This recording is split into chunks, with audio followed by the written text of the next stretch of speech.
Welcome to Season 2, Episode 2 of Some Kind of Fun. Tonight, we have an interview with Chris Lynch. Clips from Christy, Costello, and Chemistry Set. How's that for alliteration? Brilliant. Yeah. Very alliterative. I'm illiterate. We're all a little literate. Yeah. Hey, what was your favorite show? Guys?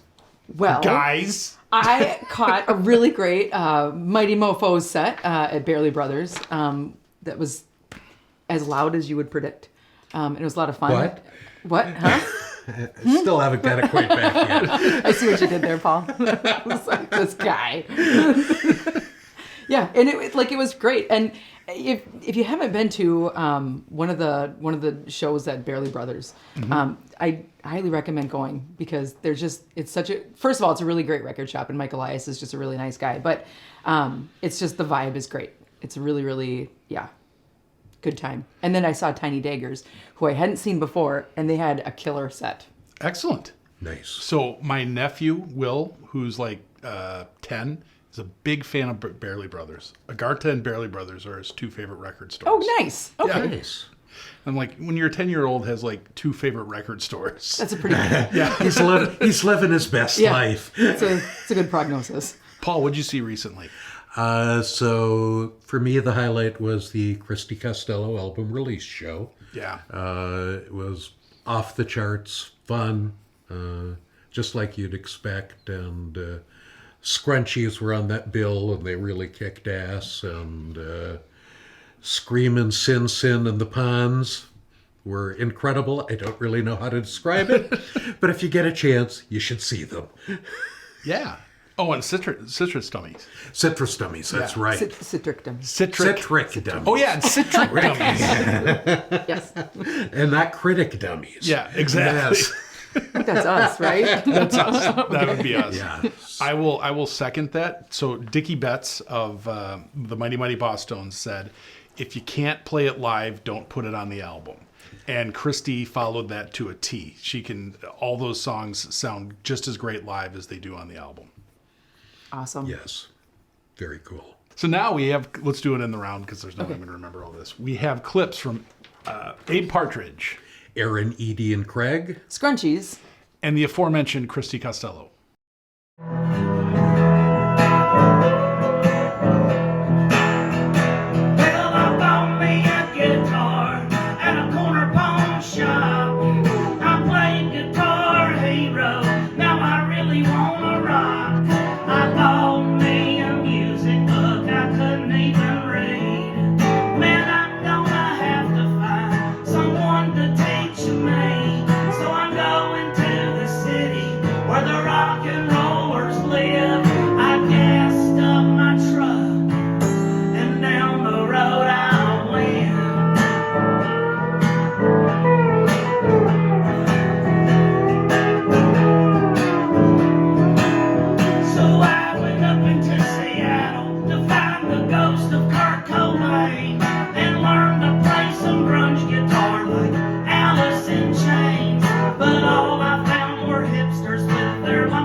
Your call is important to us. It's important to you. It's important to me too. It's important to all of us. To all.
We're back, and joining us today is Chris Lynch.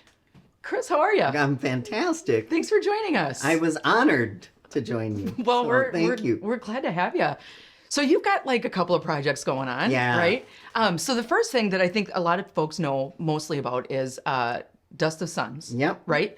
Tell us what the inspiration was, how that got started. Okay, so back, I would say like, you know what really kind of led to that group? I was studying accordion. And I learned all these, and I would, my mom asked me to learn accordion because it was her favorite instrument. And this is probably like 15 years ago now. But she said, Chris, I'll buy you an accordion. And you'll take lessons and you'll play. And then secretly in the back of her mind, what she really wanted was to take lessons with me. Like she had never learned an instrument. She was like already in her 70s by this point. And I said, absolutely, let's go. So every week I would take my mom to this crazy German woman in Burnsville. And we would go every week. And she was like super brilliant, like just a brilliant woman. But I just loved that vibe of the French cafe music. Like it really is nostalgic if you ever listen to it. Sure. You can find like, if you go onto Spotify or YouTube, just look for like French musette playlist and it'll just take you away. Very beautiful music. And I was working on stuff and I went up to Festival du Nord, which is like a music fest. And I was invited to go up there by Dana. Dana Thompson was kind of doing it at that point, like setting up the festival and booking the talent. She asked me to come up and play some songs. John Munson had always gone to Camp du Nord when he was a kid, so he was up there. He and I were very familiar because he had worked with the Picadors when I was in like the first rock band I was in. John Munson produced our records. Oh, gotcha. Okay. And I lived with him. So I lived with him at that time. Okay. And so he also was helping coordinate up there. And I brought my accordion and would play during like the dinner hour. And then I'd do like more pop stuff. But I kind of like, my mind really went to that accordion. I like the idea of making more atmosphere music, kind of wallpaper music, a lot of musicians will call it, where it's just in the background. But I just liked that better because I felt like it felt like for me to like get up and kind of strut around in a rock and roll manner just I felt a little imposter-ish like by this point. And I don't know why. I love rock music and Okay. I love Mick Jagger and all that, but it was like, it just didn't fit.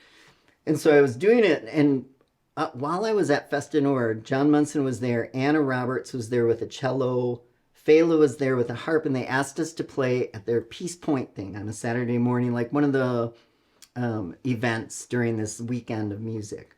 So we just read music. I read a couple accordion pieces, and they would just read along, and it just sounded great. And then when I finished that gig, like I stayed in touch with those guys because I'm friends with them anyway.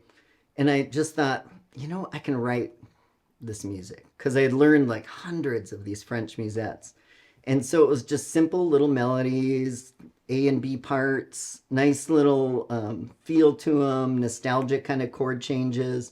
So I started writing, and then I brought them and I said, guys, let's make a record. And Munson thought, you know what, we should move you to piano. So I just translated all my own pieces and started working on piano because it just fit better. I was better at piano than accordion at that point. And, Okay. So that's how it started. The four of us made a record, and I just crowdsourced it. And it was called Dreams for Hannah. It was kind of like I had to rope my wife into like that. And I found this beautiful self-portrait she had done. And it had this very like old-time look to the record. I got gold vinyl. I went through Noiseland. They did like this. Dan Migler there does the design, and he did this like almost like an old Art Deco kind of fake record label. Okay. And it turned out we recorded Cool. it all to tape, all live.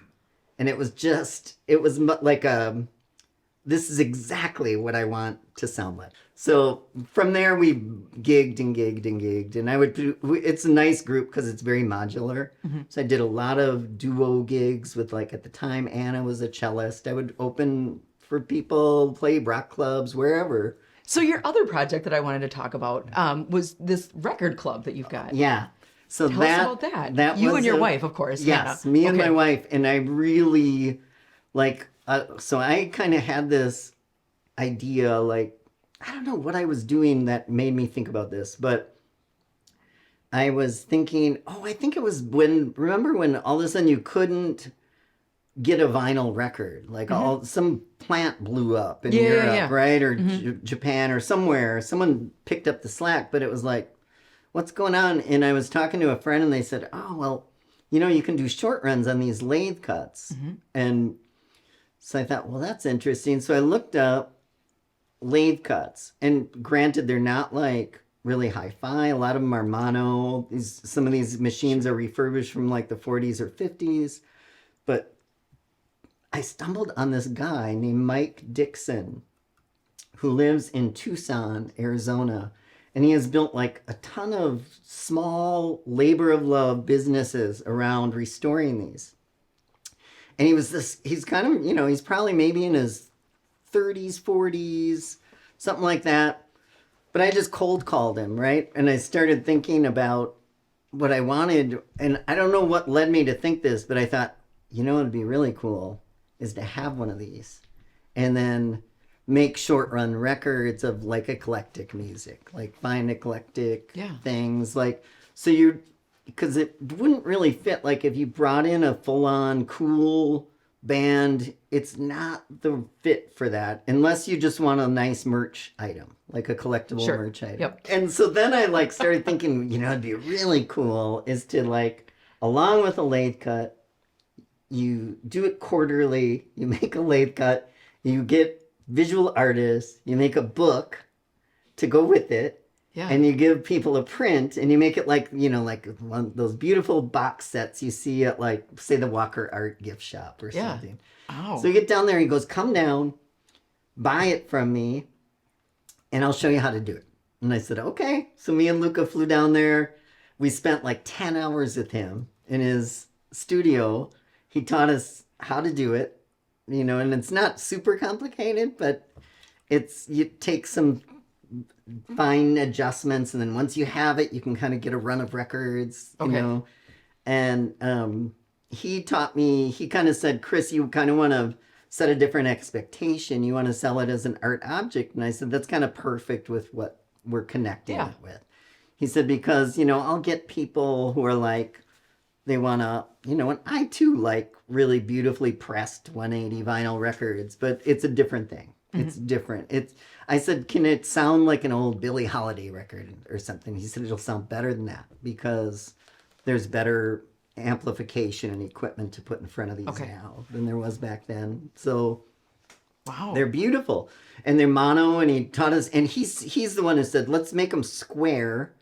He said, I always make them square because it sets a different expectation. If you got a round record that looked exactly like, say, like my half-speed master of Kiko by Los Lobos or something, you're expecting this amazing sound, and with the square, it's like, that's very charming. It's like, and then when you put it on, it harks back to the old flexi discs, like from cereal boxes. Yeah, it kind of changes the expectation a little bit. Yeah. And I think that's worked really well, and I think I've gotten better at it, so it's every one of those lathe cuts. So we'll usually find an artist. The next one coming up, like we have one coming out next week. And it's the third volume, third quarter, and the theme is apophenia. That's another thing. They all have themes. So then we tell the artists, what do you think of, look up the word, here's the dictionary definition of apophenia. It's to see patterns and things that maybe there aren't patterns. So it leads to conspiracy theories. But sometimes there's real fun, positive things, like Salvador Dali used apophenia, called it his critical paranoid method, where he'd just see things and then paint around it and make artworks that way. And our next one is Jeremy Ilvasacker. Oh, cool. And so he kind of came in the clutch. I knew I wanted to do something with him, and he said, Chris, I have so much stuff that you could just give me a theme and I'll send you something. So we were going to do something else with modular synthesis, but Luca got sick. Luca was going to kind of lead that one, and he got sick, and I was like, there was no time. So I said, let's go to Plan B, and called Jeremy. That day he sent me something. Oh, wow. Like okay. 2 little pieces, and they're just his more abstract. You know, he gets on his pedals, and it's just cool shit. That's very awesome. cool. And so he sent us a couple pieces. So I've been cutting those every day. I think I have 75 right now. How do you, so you have a website and folks can subscribe for the updates, and then they can also subscribe to get the get art, the thing. right? Yep. Tell us about like what, you just like sign up online on the website. Can you tell us where people can find so the go to club? dadaduenderecordclub.com. It's as simple as that. It might even come up under dadaduende.com. Okay. Because I think we grabbed both of those URLs. Okay. Those weren't taken already. Right. That was right. Okay. Right. Although I think there was one clothing store in like Buenos Aires or Chile or something that was Dada Duende. Oh, it was like a gift shop or something. When is the next Dust of Suns show coming up? So we're playing that new club, the Berlin. Oh, On cool. Okay. April When does that open? 13. It is open. Okay. So you went. Have you been there? Paul, Paul? you were there, right? went there. Did you see Jeremy there? Yep. So he was. cool. And Jacqueline was at that gig, and she said, "Oh, it's great, tiny Okay. stage, but we'll figure it out." And Yeah. So that's on. Let me make sure I got that date right. Is April 13th a Saturday? April 20th is definitely a Saturday. So it's the 13th. Yeah. April Awesome. 13th. Well, that, Come down. I haven't been there yet, but Okay. I've been talking to their music supervisor guy. or Okay. Booker. yeah, I've heard really good things. Yeah, me too. It's exciting. Yeah. Well, thanks for joining us Yeah, today. thank you so It's much. really I hope great I having didn't you here. blather on too No, much. not here. at all. No, Okay. that was super good stuff. Okay. Thanks, everyone. Thank you.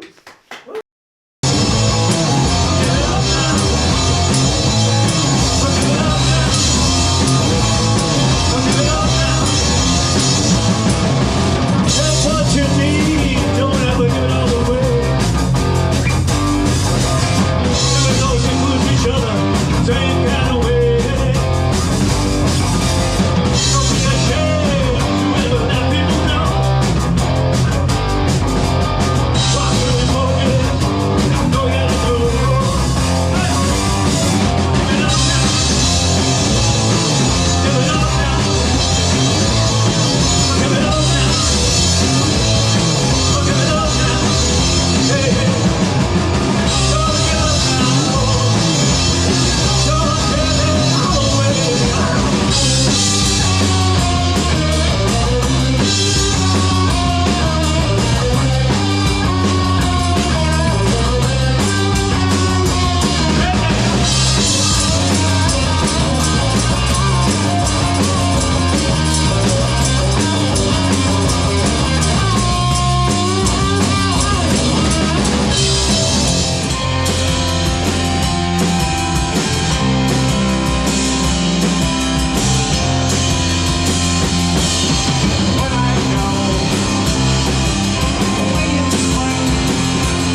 Welcome back. It's time for the monthly topic. This one is going to be controversial. I'll be taking the pro. So, the Minneapolis Park Board has decided bands should play for free, and I'm for it. I want to go to the show for free, and I think the band should also play for free. Taylor Swift, billionaire. Musicians are billionaires. They're all these rich rock stars all over the world making tons of money. One time during the summer, they can play for free outdoors, maybe get bit by a mosquito. How are you going to beat that argument? I don't think we can. I think we're done. Controversy's here. closed. Controversy's over.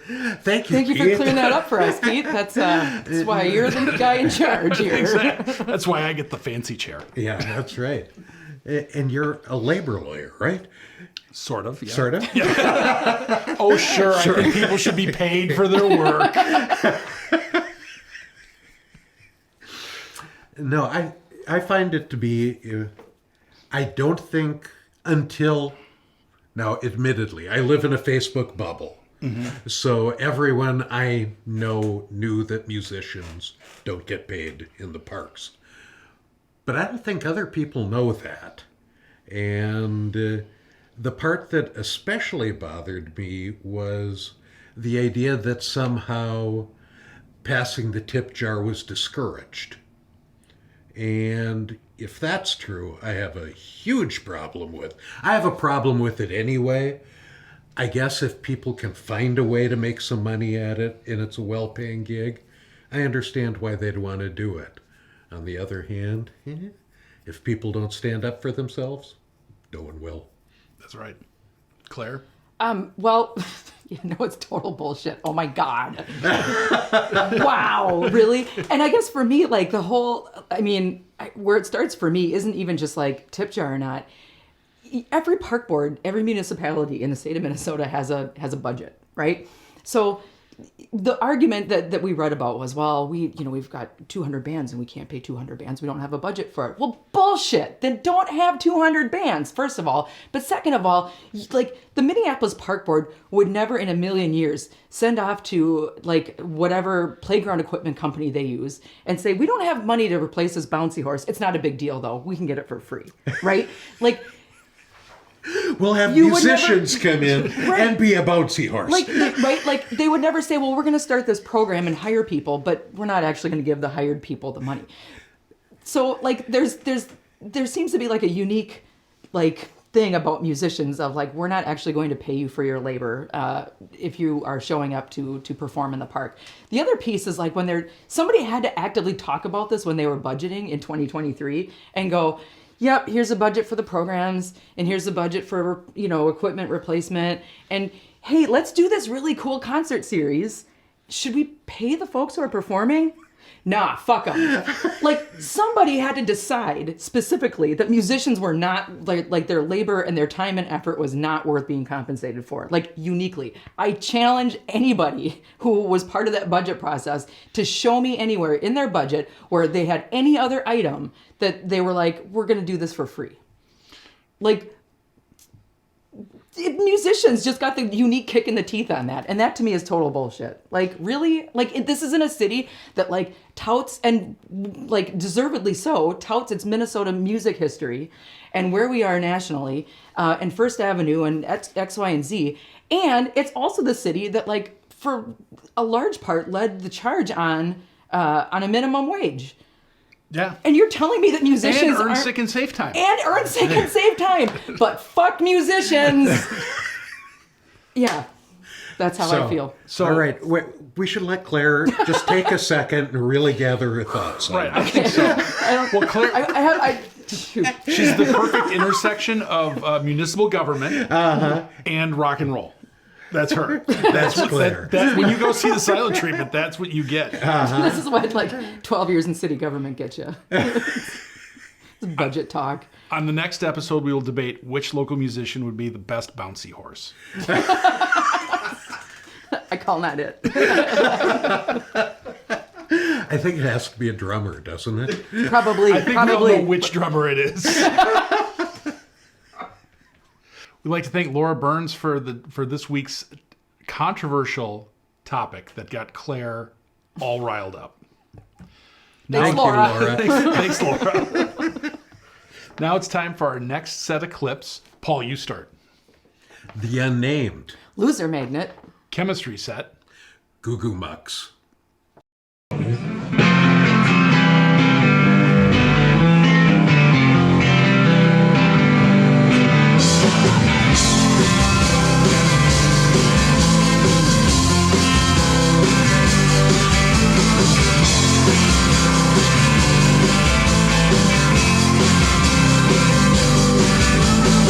I feel good walking on the pavement. I feel good when I'm going somewhere. I never cared if it really mattered. Just walking in, I'll take it there.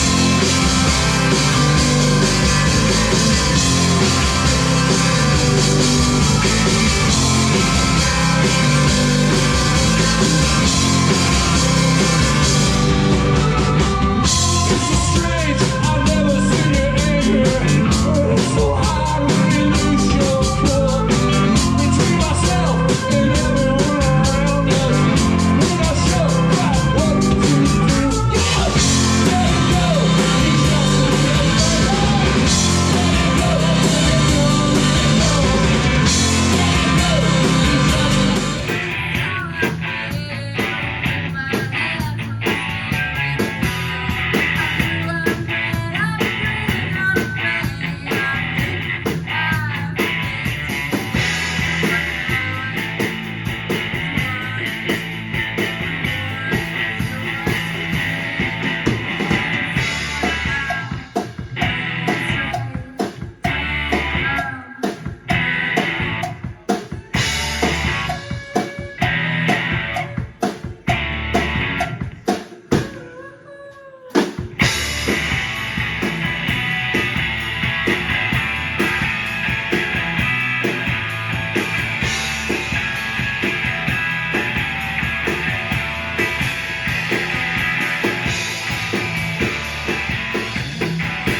It's just a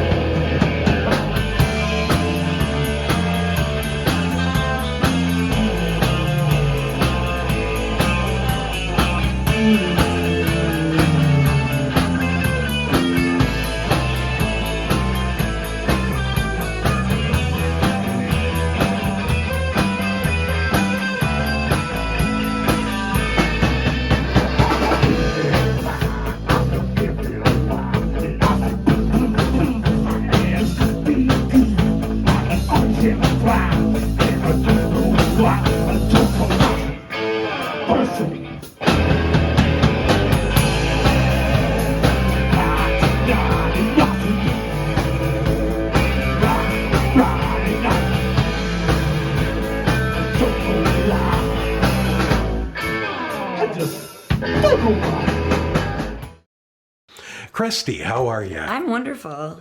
Great to see you as Oh, always. it's great seeing you, Paul. All right. So you've kind of been the queen of all media lately.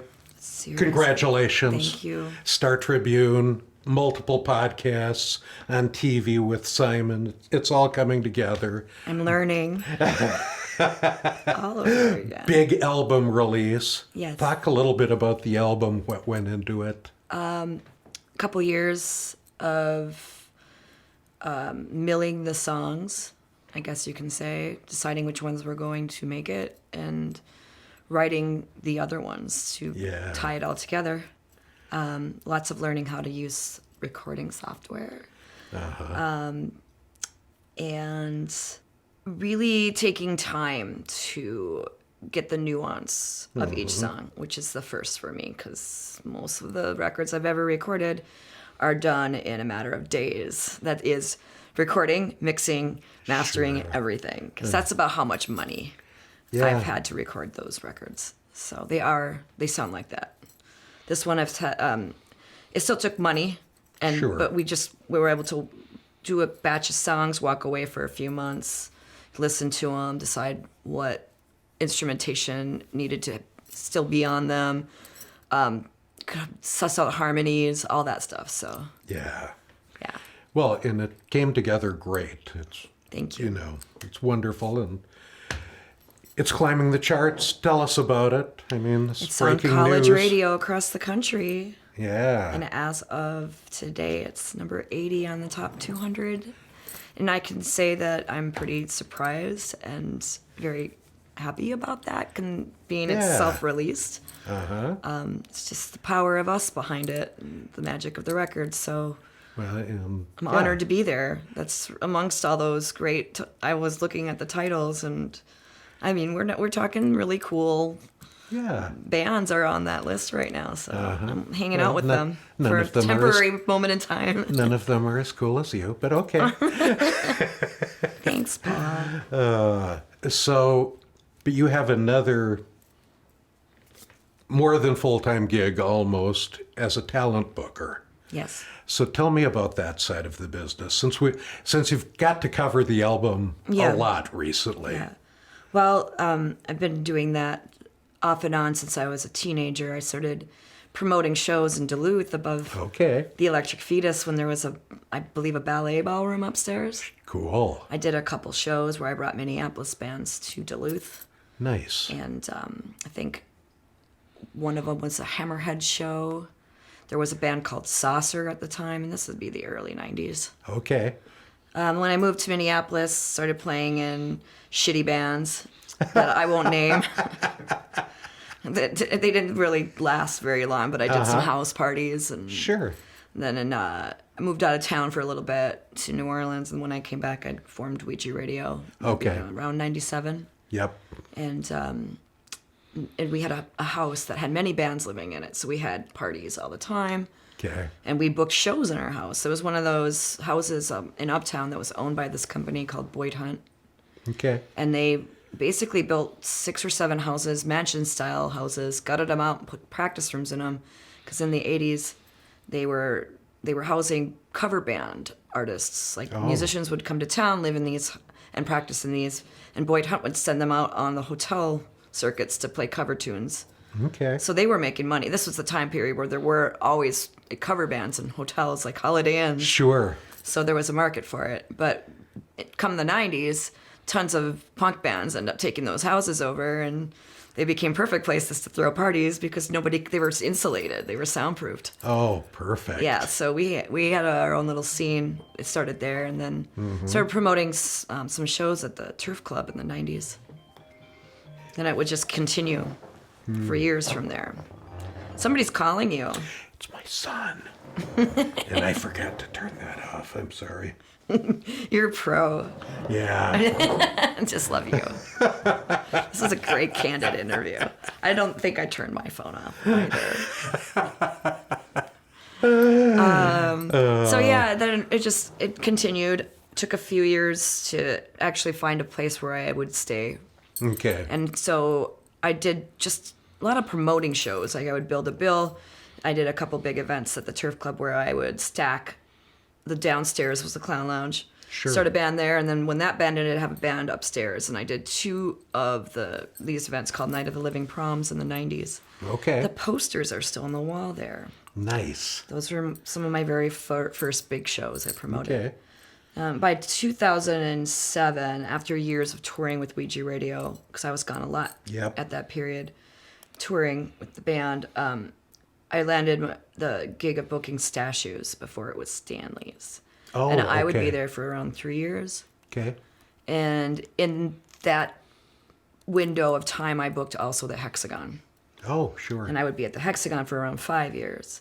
And in that window of time around the end of the Hexagon, I was also booking the Turf Club for 2 years with Ryan O'Rourke Okay. before it changed hands to First Avenue. It closed Yeah. for a little bit, but I was one of the last talent buyers for the Turf Club. I also booked for the 501 bar for temporarily on Sundays. And then I'd take a little break once I became a mother. Okay. Yeah, quit the Hexagon, Uh-huh. handed the reins to Luke Parker. And then it would come back to me after around 7 more years or so with Dusty's. Yeah. I was bartending there, and they asked me to start booking more shows and kind of changing the demographic a little bit. And then Palmer's would come next. Yeah. So lot of. Oh, and I've done block parties. I've helped people put together Right. block parties and things like that. So in between.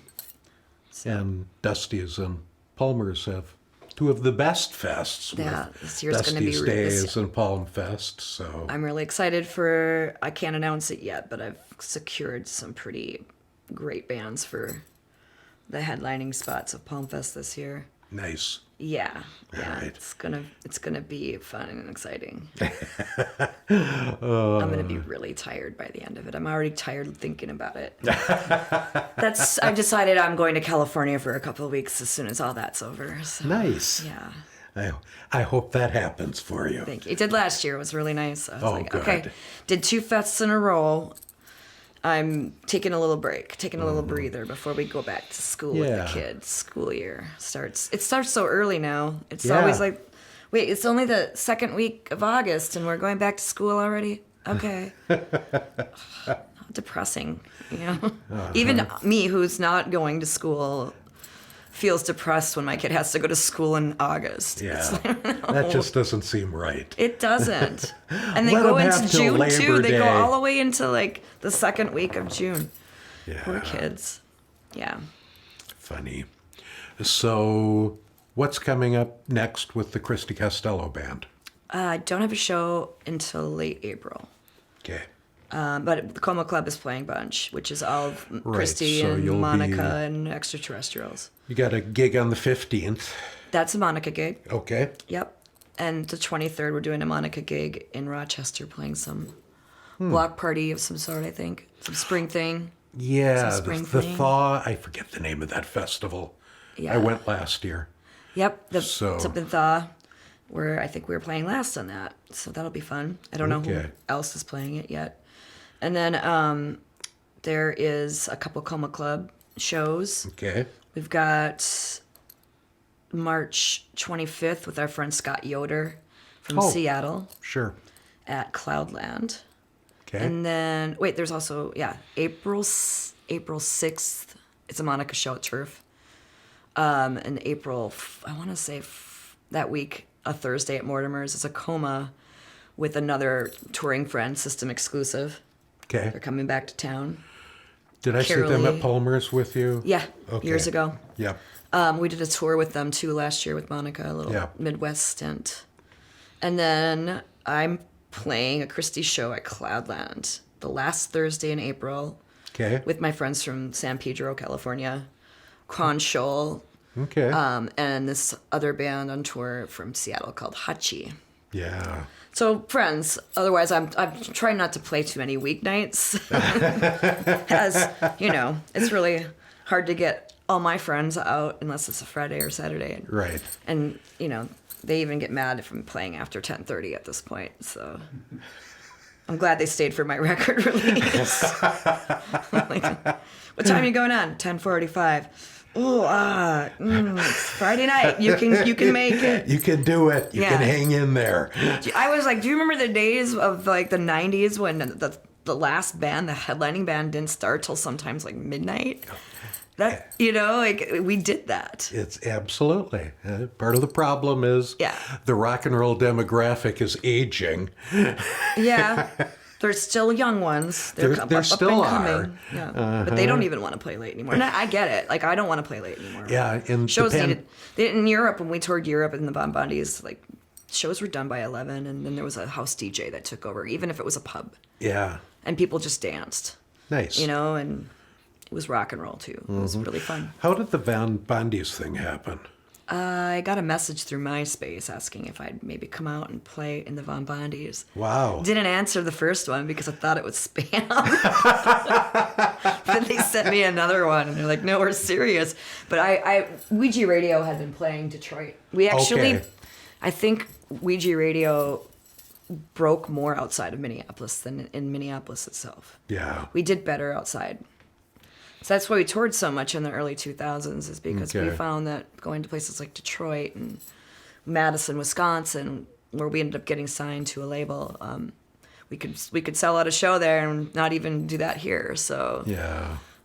but as I got to create my own parties more and start booking more, I definitely made more festival type things happen in Minneapolis, and we would grow from that. Yeah. I always tell absolutely. bands these days that ask me like how to get out more. I'm like, what are you doing with your show? Is it just a normal show, or are you making it an event? Can you put something into it? I don't care. Pajama party. Midsummer Night's Dream. Everybody playing their lingerie. It would just be going back to what Minneapolis sound was in the 80s anyway. Everybody was wearing lingerie on stage then. Sure. Well, not everybody, but certain people. I can see it happening again. It's so Absolutely. weird when you look at the fashion and people are just walking around in like thigh-high boots and lingerie, and that was what they wore to the club. Amazing. Do you remember? So here's how my music history goes. Lots of music in the 70s. Get married in 1980. Kids in 82. Yeah. So the 80s through the 90s. I missed a lot. Yeah, you missed that era. You missed the Prince and the Apollonia and Yeah. all that. That's kind of what I'm talking about. I'm like, I sort of remember, but I watched the videos from the clubs, and that was the look. Yeah. Absolutely. Absolutely. We missed that. But I mean, kids, if you want to have a really fun show, Midsummer Night Dream, everybody can wear whatever kind of pajamas they want. Or just, I guess I'm going back to events. What kind of, there's people that theme it out or bring a little oomph to it, Right. So I started creating events. A lot of them at Statues. I had a Mini Mad. We did one show in Madison where we'd split like 4 to 5 Madison bands with Minneapolis bands, make it an all-day thing, and then the next day take it to Minneapolis. Same nice. show. This is making community, Yep. connecting cities. Then I made it go all the way to Mini Motor, where we connected Minneapolis, Madison, Chicago, and Detroit. Once I was in the Von Bondies, I was like, I know so many more people all the way out there, so we made it a bigger day and had Yeah. more bands, 12 bands, and did the same thing throughout a couple of weekends in all those towns. So brought the same almost little caravan of bands. Yeah. It was super fun. Oh. That's how I know the Pawns so well. We did a lot of those with them. Oh, okay. And so when it came to booking my record release, I didn't know if they could or not, because they don't really play much. Being that Shane lives in New York, the rest of the band lives in Wisconsin. But they did it, so Yep. And it was spectacular. it was super fun. It was really good. Too bad the amp cut out on them so much, but at least it didn't cut up by our set. Exactly. We got it all sorted out. Sorry, guys. Well, thank you so much for joining us. Yeah. This was really fun. Yeah. I'm glad you could be here. I like some kind of fun. Yeah. It's a good time. Good. Thank you. Yeah.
And now it's my second favorite segment, upcoming shows. Paul, you go to the most shows. Which one were you going to first? March 15th, the Ides of March, Bully at the Palace. I don't know who's headlining. Okay. I'm leaving and going to see Ike Riley at the Turf Club. That's my big day in March. All right, Claire. Well, Rich Mattson and the North Stars are playing with Tiny Daggers at Palmer's on the 16th. And then New Wave Day is on the 4th. And that'll be at Grumpy's. And one of my very favorite DJs, Megan O, is going to be DJing. Nice. Excellent. On the Ides of March, I'll be at Palmer's seeing Spit Takes and Butter Boys and Mary Jam. Friends of the show will know I'm a big fan of Mary Jam. Yeah. And Spit It's a great bill. And Butter Boys. I like them all. So playing us out is my favorite power pop guru, Matthew Sweet. But I want to say goodbye to friend of the show, Tom Nikolai, passed away. I think he watched an episode of the show, didn't like any of the music, but he liked Claire and me. So I'm sorry, Tim.